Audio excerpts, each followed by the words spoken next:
So we recently closed on another multifamily property with a joint venture partner and I. And one of the ways that I've actually scaled my business over the years without having to rely on my own savings and my own credit is by buying properties with JV partners where I have them go on the mortgage and title. And one of the ways that I have protected my interests, whether it be 50% or 60% of equity in the deal, is by filing or registering what we call a bare trust agreement. And essentially what a bare trust agreement is an agreement that is signed by myself, the working partner, and the JV partner, which says that we mutually beneficially own this property together.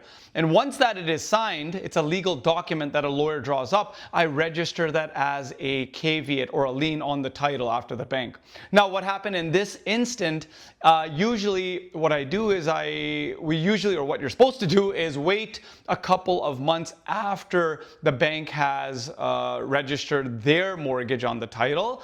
And so what happened in this place is the lawyer actually registered our bare trust agreement a little bit too early.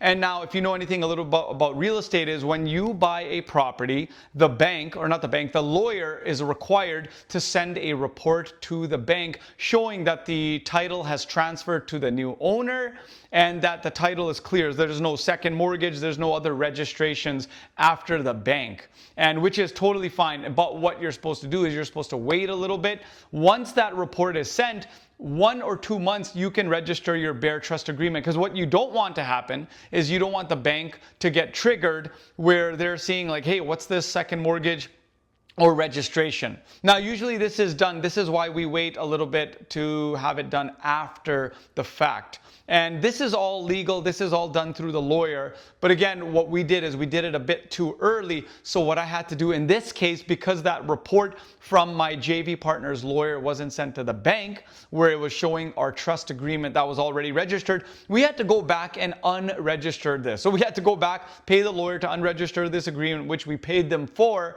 The report was sent, and then after 2 months, that is when we went back to the lawyer, to the JV partner's lawyer, and said, okay, now that the report is sent, now that the bank has gotten that, now let's register that that trust agreement, that bare trust agreement that actually protects my interest in the deal. So now if you're in real estate, you're wanting to grow your business, you're wanting to protect yourself, your interest in each property that you buy, your sweat equity that you're doing with JV partners, this is a great agreement to use. We've used this multiple times. And what I'm going to do is I'm going to link up another video that actually goes a little bit more into detail of what a bare trust is, how to use it.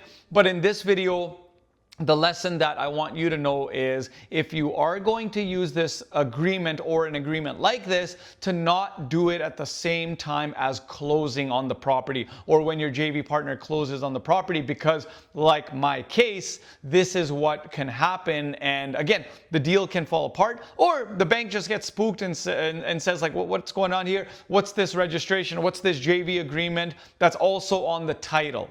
Right? So again, guys, thank you so much for watching this video. Again, like what I said, I'll link up the other video that talks about what a bare trust agreement is and how to use it in your business.